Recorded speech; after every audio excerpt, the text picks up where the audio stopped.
When did my mother-in-law finally go too far? You know that moment when you realize someone has finally, irrevocably, crossed a line? For me, it wasn't just one moment, but a slow, agonizing slide into public humiliation and utter betrayal, all orchestrated by my own mother-in-law and enabled by the man I married. And trust me, it was a long time coming. For 3 years, I'd tolerated my husband Christian's mother, Nancy, barging into our house every single morning at 8 a.m. My poor baby needs a proper meal, she'd declare, pushing past me as I stood at the stove already cooking breakfast. Without a word, she'd scoop whatever I'd made straight into the trash. "This is how he likes his eggs, dear," she'd chirp, cracking new eggs into my pan. "You'll learn eventually." Christian was the youngest of 7 and the only boy, which in Nancy's eyes, meant he was her forever baby. At 18, she was still ordering his food at restaurants and forcing him to open his mouth to check if he'd brushed his teeth. Now that we were married, I was the new target. My phone constantly buzzed with her texts, videos on how to iron his shirts, repeated messages about how I could never care for him like she could. It was infuriating, demeaning, and Christian just let it happen. The true nightmare began at a family reunion a couple of months ago. 120 relatives were there.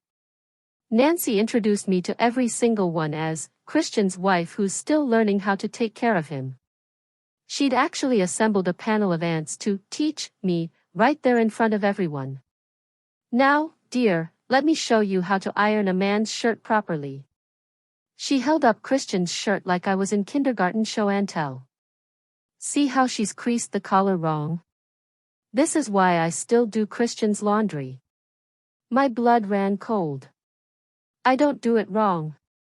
I run a household and a company, but Christian just sat there, allowing her to demonstrate proper folding technique to a crowd of 40 women.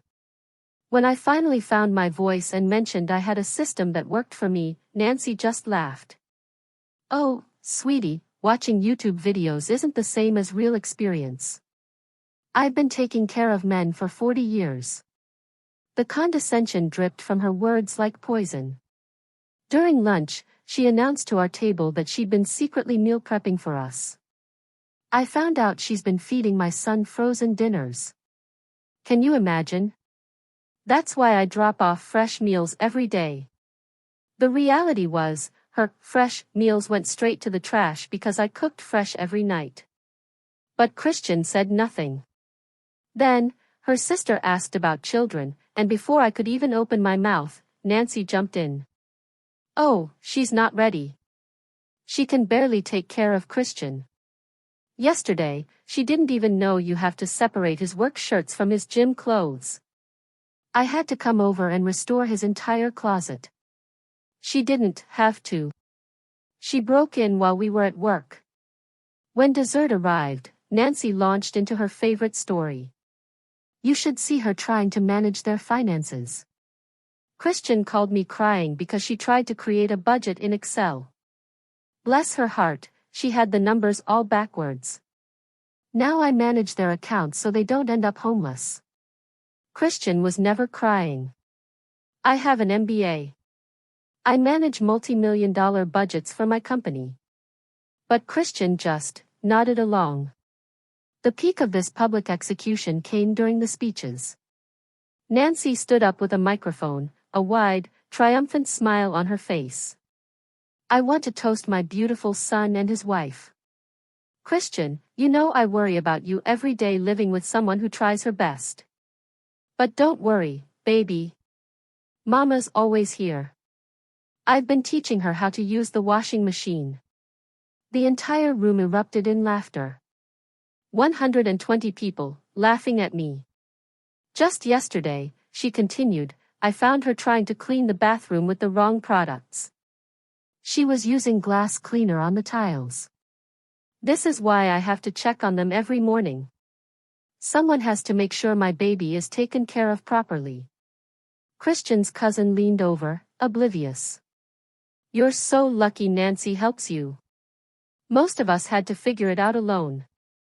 Nancy pressed on, relentless. She doesn't even know how to sew a button. Last week, Christian's shirt lost a button and she was going to throw it away. Throw away a perfectly good shirt. Thank God I was there. I sew. I hem my own clothes. I tailored Christian's suit for our wedding. But Christian just smiled at his mother like she was saving our marriage. As catering staff began to clear plates, Nancy grabbed my arm. Watch how they do this, dear. Maybe you'll learn proper presentation. I keep telling Christian he should have married someone who went to finishing school. But we work with what we have. That's when the catering manager approached our table, looking directly at me. Miss Clark, I'm sorry to interrupt, but could I speak with you briefly about Monday's event? Nancy scoffed, a truly venomous sound. Oh, honey, you're confused. She doesn't work. She's just a housewife and barely managing that. The manager looked utterly bewildered. This is definitely Miss Clark. She's our biggest corporate client. She organizes catering for her company's events every week. Nancy's face went scarlet. That's impossible. She can't even cook eggs properly. The manager, now quite firm, replied, Ma'am, she runs Clark Industries, the marketing firm. They have 50 employees. She personally selects our menus for all their client meetings. He turned back to me. The $40,000 contract for next quarter. Do you want the seasonal menu or should we stick with the classic options? I turned slowly, my eyes locked on my mother-in-law. Christian, she shrieked, her voice echoing through the entire banquet hall. Every single person turned to stare at our table. Christian's face went completely white, and he froze in his chair like a statue. The catering manager took a step back, clearly confused by the sudden drama. Nancy's hands were shaking as she gripped the edge of the table. Christian finally stood up, slowly, his chair scraping loudly across the floor. Mom, there's been some kind of mix-up here. He put a tentative hand on her shoulder. This man obviously has my wife confused with someone else. Several relatives at nearby tables gasped. The catering manager frowned, pulling out his phone. No, sir. I'm quite certain. He turned the screen toward Nancy. This is our client portal. My company website filled the screen, my professional photo right at the top. Miss Clark, CEO and founder, was written in big letters underneath. Nancy stared at the phone, her whole body starting to tremble. Tears welled in her eyes as she slowly turned to look at Christian. You knew? Her voice cracked on the words. Christian couldn't even meet her eyes, staring at the floor instead. His silence screamed the truth to everyone in that room. He'd known about my career this whole time while letting his mother humiliate me in front of everyone. Nancy's sister stood up from 2 tables over. Why didn't you ever correct us about your job? I pushed my chair back and stood up, keeping my hands steady on the table. Every time I tried to speak, Nancy talked over me or Christian changed the subject. The room exploded with whispered conversations as people started putting the pieces together. Christian's cousin, who had called me lucky earlier, looked like she wanted to crawl under the table. People were pulling out their phones, looking up my company. I could hear fragments of conversation from every direction. 50 employees, someone said. She runs a marketing firm, another voice added. But Nancy said she couldn't even cook eggs, an aunt whispered, aghast. Nancy's face turned bright red, and she slammed her hand on the table. You've destroyed this family with your lies. She grabbed her purse and started pushing past chairs. Christian immediately ran after her without even looking at me. Mom, wait. I sat there alone at the table with 120 confused relatives staring at me. People started approaching with questions. So, you really run a company? Christian's second cousin asked. Why did you let Nancy say all those things? An uncle wanted to know. I spent the next hour explaining my business, while people kept apologizing for believing Nancy's stories. Some seemed genuinely sorry, but others looked skeptical. Marketing is a tough field, one of Christian's aunts said doubtfully. Are you sure you're the actual CEO? I showed them our company's LinkedIn page and client testimonials. More apologies came, but Christian never returned to the reunion. Eventually, I grabbed my purse and left alone, walking past tables of whispering relatives. The parking lot was dark when I got to my car. The drive home felt longer than usual, my hands tight on the steering wheel. Christian's car was already in our driveway. Through the living room window, I could see him pacing, phone pressed to his ear. I heard his voice even before I opened the front door. I know, Mom. I know she upset you. That same soothing tone he always used with her. I dropped my keys on the entry table and walked into the living room. Christian ended the call and immediately turned on me. How could you humiliate her like that? His face was red with anger. You should have found a better way to handle it. He gestured wildly. You made it seem like I orchestrated the whole thing with the catering manager. I stared at him in disbelief. I didn't plan for him to show up, Christian. He shook his head and kept pacing. You could have just agreed with my mom that it was a misunderstanding. His voice got louder. You didn't have to let him show her the website. He ran his hands through his hair. Now she's crying and says she can never show her face at family events again. He pointed at me accusingly. This is your fault for not being honest from the beginning. I opened my mouth to respond, but he kept going. If you had just told her about your job properly instead of hiding it, none of this would have happened. He grabbed his phone again. I need to go check on her. She's threatening not to eat or sleep until this is resolved. He paused at the doorway. We're going to fix this, and you're going to apologize to her for embarrassing her in front of the entire family. The door slammed behind him, and I stood alone in our living room. My phone buzzed with texts from various relatives, some supportive, others asking for more details about the confrontation. I ignored them all and headed to the kitchen to pour myself a glass of water. My hands were still shaking slightly as I thought about what had just happened. Christian had chosen his mother over me again, just like he always did. I walked to the couch and sat down with my phone in my hand. The screen showed 3 months of Nancy's texts, calling me stupid and useless, unable to care for her son. I scrolled through message after message where she said I couldn't cook or clean or do anything right. 2 hours later, Christian came back, his shirt wrinkled, his eyes tired. I held up my phone to show him the texts, but he barely looked at them before shaking his head. She's just trying to help, he said. I scrolled to a text where Nancy called me a worthless wife who would ruin his life. Christian glanced at it for half a second, then walked to the kitchen. I followed him, showing more texts where she said I was too dumb to manage money or run a house. He opened the fridge and grabbed a beer without looking at my phone. You're taking this too personally, he said. I kept scrolling, showing him text after text, but he wouldn't truly look at any of them. That night, I told him I was done pretending to be stupid just to make his mother feel better about herself. His face turned red, and he started yelling about how I was being mean and trying to hurt his family. You've ruined my relationship with them, he shouted. He grabbed a pillow and blanket from our bedroom and threw them on the couch. I heard him moving around in the living room all night while I lay in bed, staring at the ceiling.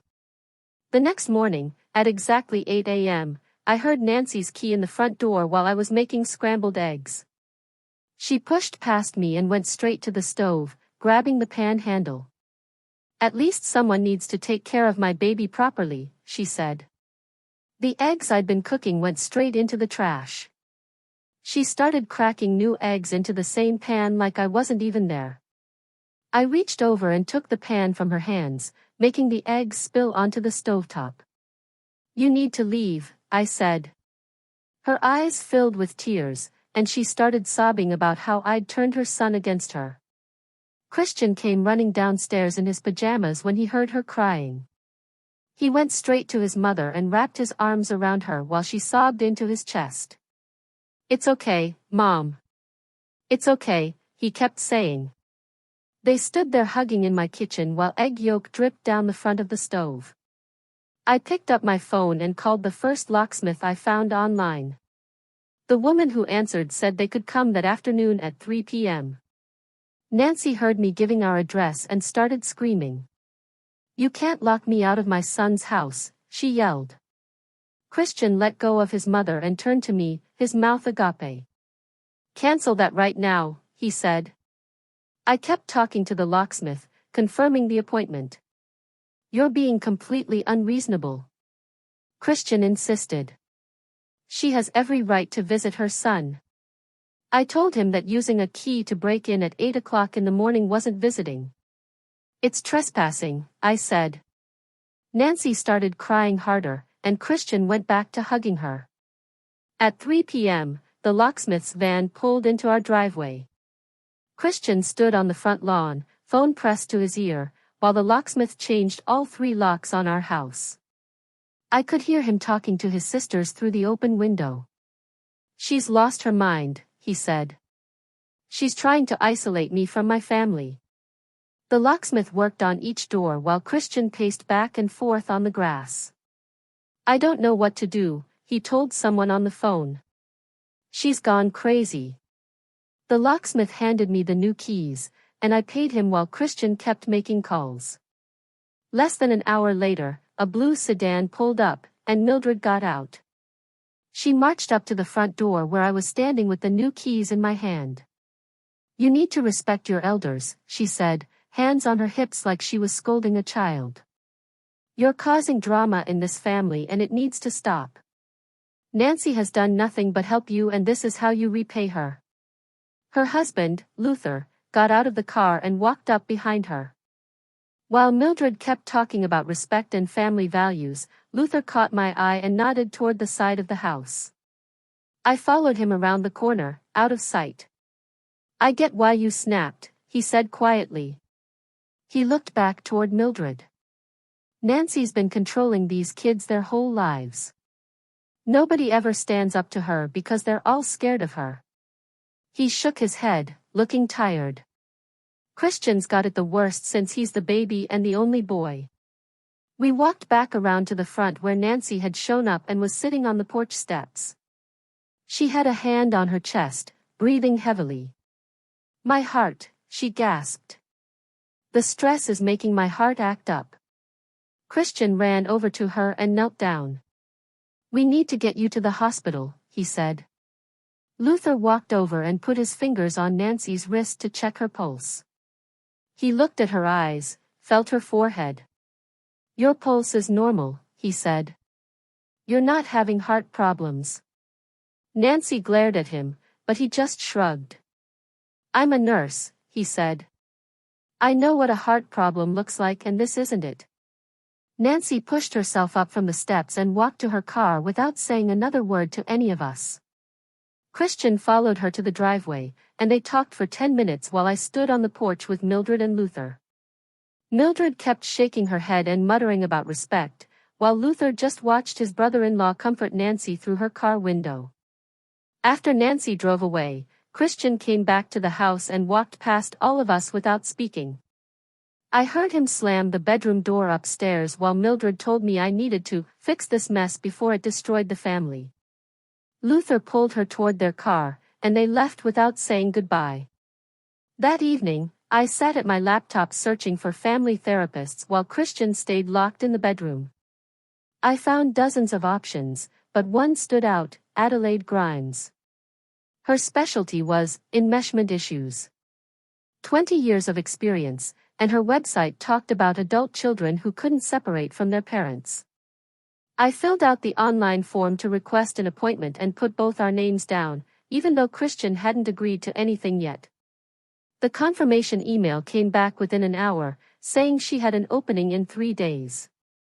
I knocked on the bedroom door and told Christian through the wood that I'd made us a therapy appointment. He opened the door and stared at me for a long moment before surprising me completely. Fine, he said, but only so the therapist can explain to you how wrong you're being about my mother. He actually seemed happy about it, like he was sure any professional would take his side. She'll see that mom is just trying to help and you're the one causing problems, he said before closing the door again. The next morning at work, I went straight to my HR director's office and asked her to document everything about Nancy. I explained about the reunion, the morning break-ins, and how she might try to interfere with my business. My HR director took notes and said she'd create a file immediately.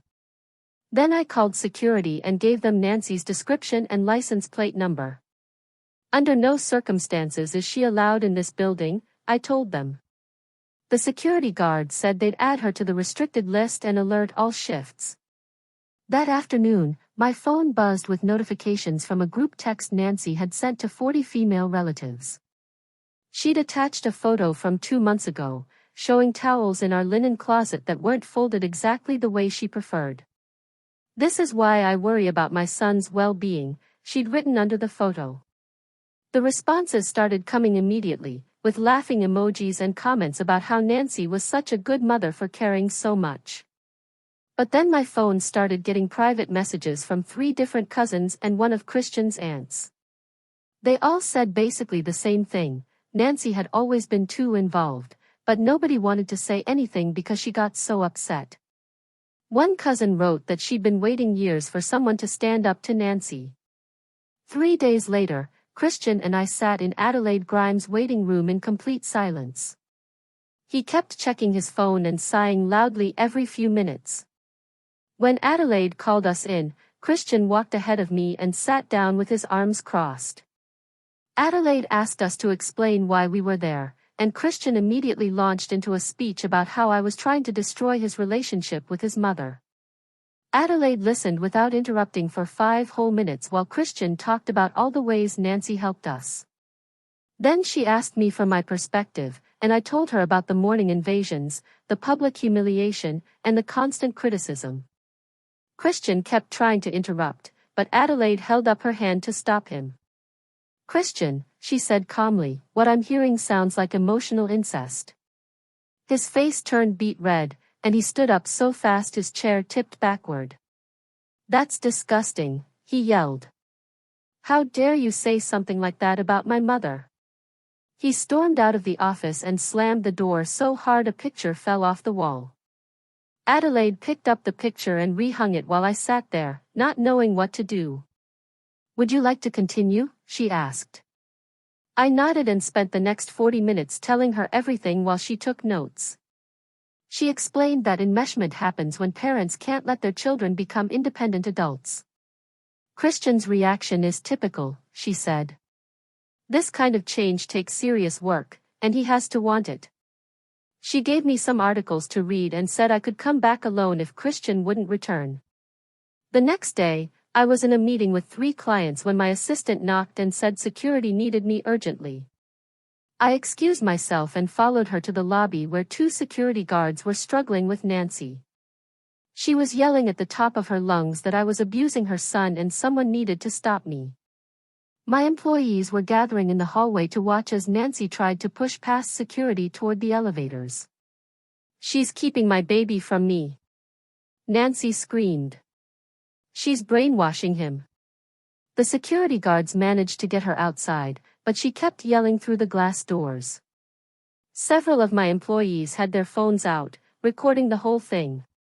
After security got Nancy to leave, my HR director pulled me into her office. 3 different people recorded that, she said.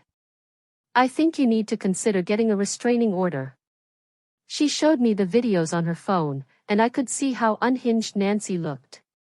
I never thought I'd need a restraining order against my mother-in-law, I said, a cold dread settling in. My HR director patted my shoulder and said she'd seen worse in her 30 years of HR work. That evening, when Christian got home, I told him about his mother showing up at my office. His face got dark, and he started pacing around the living room. You had her thrown out, he said. You embarrassed her in front of all those people. I explained that she was screaming about abuse, but he didn't care. You're deliberately trying to hurt her, he said. She was just worried about me, and you had security drag her out like a criminal. I grabbed my phone and called Maximilian Pierce, the lawyer who handles all the contracts for Clark Industries. He listened while I explained everything about Nancy's behavior, the office incident, and the morning break-ins. Start documenting everything, he said. Screenshots, recordings, witness statements, all of it. He told me I had grounds for at least a cease and desist letter, and maybe more if she kept escalating. Christian watched me take notes during the call, his arms crossed, his jaw tight. The next morning, my phone rang during a board meeting, and my assistant's face went white when she looked at the caller ID. She passed me a note. My biggest client was on the line, and it was urgent. I stepped out and took the call. The client's voice was confused and worried. Your mother-in-law just called me, she said. She told me you're having a mental breakdown and shouldn't be trusted with our account. My stomach dropped as she explained how Nancy had somehow gotten her direct number and spent 20 minutes telling her I was unstable and needed help. The client knew me well enough to recognize something was off, but she was deeply concerned. I've worked with you for 5 years, she said. I know you're not having a breakdown, but this is really bizarre. I thanked her for calling me directly and assured her everything was fine with our business relationship. When I got home that night, I told Christian his mother had called my biggest client and tried to destroy my professional reputation. His face actually went pale, and he sat down hard on the couch. She could have cost me a contract worth hundreds of thousands of dollars, I said. He opened his mouth to defend her, like always, but then closed it again without saying anything. For the first time since this whole mess started, he looked genuinely shaken by what his mother had done. 3 days later, Adelaide Grimes called Christian directly and somehow convinced him to come back for another therapy session. I don't know what she said, but he agreed to try again. This time, when we sat down in her office, he didn't cross his arms or act defensive. He actually stayed for the entire hour and listened while Adelaide explained enmeshment patterns and how parents sometimes can't let their children become independent adults. She used examples from other families, and Christian started nodding along like he was finally understanding something. About halfway through the session, Adelaide asked him directly about the reunion. How did you feel when your mother was describing your wife as incompetent to your entire family? Christian shifted in his chair and looked at the floor. It was wrong, he said quietly. She shouldn't have done that. It was the first time he'd ever admitted his mother had done anything wrong. Adelaide didn't push too hard, but I could see her making notes about his response. That night, Nancy found out Christian was back in therapy because one of his sisters saw our car at Adelaide's office. At 2 o'clock in the morning, we woke up to pounding on our front door and Nancy screaming Christian's name. She was sobbing and yelling that I was poisoning him against her. Christian got up to answer the door, but I grabbed his arm and shook my head. The pounding continued for 10 minutes before our neighbor called the police about the noise. 2 officers showed up and found Nancy trying to get in through our back door. They warned her about trespassing and disturbing the peace while Christian watched through the window. His mother was crying and telling the officers that her son was abused and brainwashed. The officers took down a report and told her she needed to leave or they'd have to arrest her. Nancy finally got in her car, but not before screaming that this wasn't over. The police report came in handy when Maximilian drafted the cease and desist letter. He sent it certified mail, and Nancy received it 3 days later. Within an hour, Christian's phone was ringing nonstop with his mother sobbing about being threatened by lawyers. Your wife is trying to destroy our family, she cried. Christian put her on speaker, and I could hear her gasping between sobs. He looked torn between comforting her and supporting me, but Adelaide had prepared him for this. In our next session, she helped him see the pattern of his mother using tears and guilt to control him. Every time you set a boundary, she escalates, Adelaide pointed out. Notice how she's never actually respecting what you've asked for. She gave Christian homework to go 1 week without answering his mother's calls to see if he could break the pattern. Nancy didn't take that well and immediately recruited all 6 of Christian's sisters to pressure him. Our phone rang constantly with different siblings calling to say he was breaking their mother's heart. Mildred was the worst, leaving voicemails calling me a homewrecker who was destroying their family. "You've turned him against his own mother," she said in one message. "What kind of wife does that?" The calls kept coming at all hours until we had to turn off our phones at night. Christian's sisters took turns texting him photos of their mother crying and messages about how sick she was making herself with worry. Then something unexpected happened when Luther Schultz called Christian directly. "Your mother created this situation," he said, loud enough that I could hear from across the room. "She refused to let you grow up, and now she's facing the consequences of her own behavior." Mildred grabbed the phone from her husband and started yelling at him. But Luther took it back.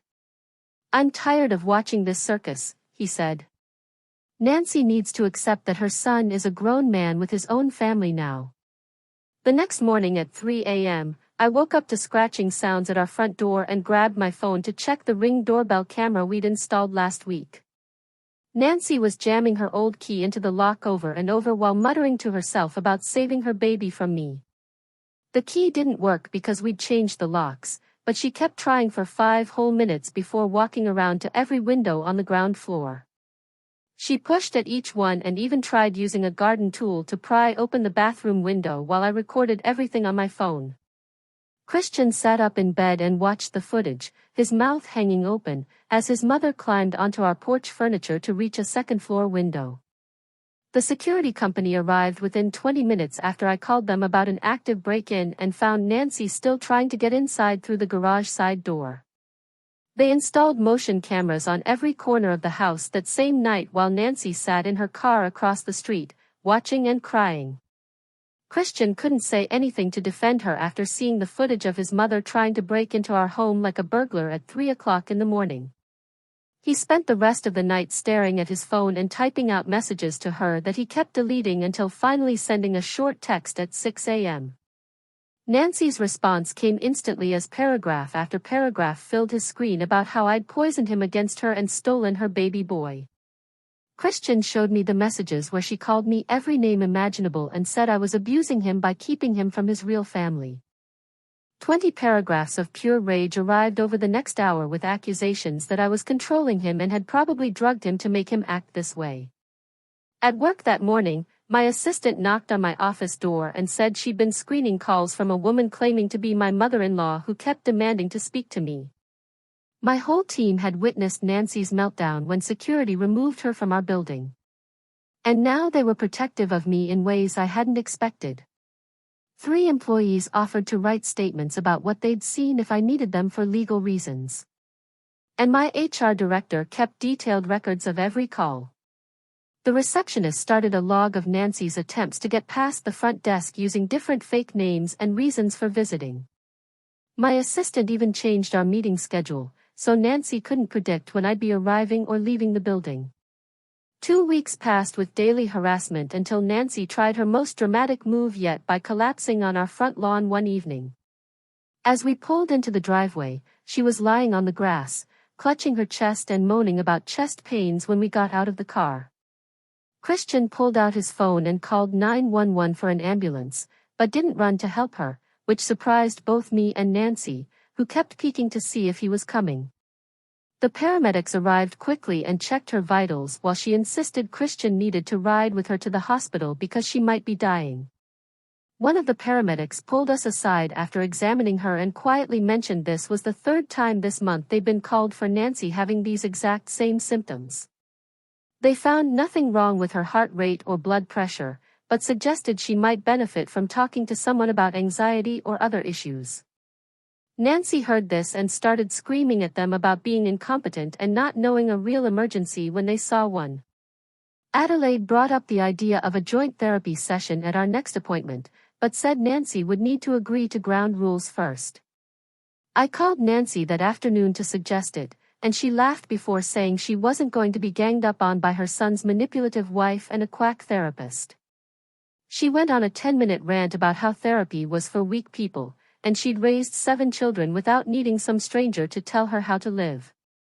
Christian made the hardest decision of his life that week by telling his mother he needed 30 days of no contact to focus on our marriage. Nancy's reaction was immediate, with voicemails that started sad and worried, but grew more hostile with each message. Adelaide said this was typical for this situation. The family exploded into different camps, with 3 of his sisters supporting Nancy, while the other 3 admitted she'd always been too controlling. Luther became our strongest supporter by calling Christian directly to share stories about Nancy's behavior when his father was still alive. He told us about times Nancy would show up at his father's work to check on him or follow him to make sure he wasn't talking to other women. Luther had watched this pattern for 40 years and said Nancy's mother-in-law had treated her the exact same way, which explained where it came from. Nancy's own mother-in-law had called her stupid and incompetent daily while criticizing every meal she cooked and every decision she made about raising the children. Christian started understanding that his mother was repeating patterns from her own trauma. But that didn't mean we had to accept the behavior in our lives. Adelaide helped him see that breaking the cycle was actually the healthiest thing he could do for everyone, including Nancy, who might finally get help. 4 weeks into the no-contact period, our house felt different. Quiet mornings where we could drink coffee together without waiting for the door to burst open. Christian started making breakfast on weekends, which he'd never done before because his mother always insisted on doing it for him. He made simple things like scrambled eggs and toast, but seemed proud of himself for learning something his mother never let him try. Our mornings became peaceful without the constant anxiety of waiting for Nancy to show up and tell us everything we were doing wrong. The anniversary of Christian's father's death was 2 weeks later, and Nancy knew we always visited the cemetery at 10 o'clock in the morning. Christian spotted her car in the parking lot before we even pulled in, and his hands tightened on the steering wheel. She was standing by the grave with flowers, wearing all black like she'd just lost him yesterday instead of 5 years ago. Christian parked 3 spaces away, and we walked toward the grave together, while Nancy watched us approach with red eyes. She started crying harder when we got close and reached out her arms toward Christian, but he stepped back and shook his head. We placed our flowers on the opposite side of the headstone from hers and stood there in silence for maybe 2 minutes before Christian took my hand and started walking back to the car. Nancy followed us halfway across the cemetery, calling his name over and over, but he never turned around. That same afternoon, his sister called me directly for the first time in 3 years.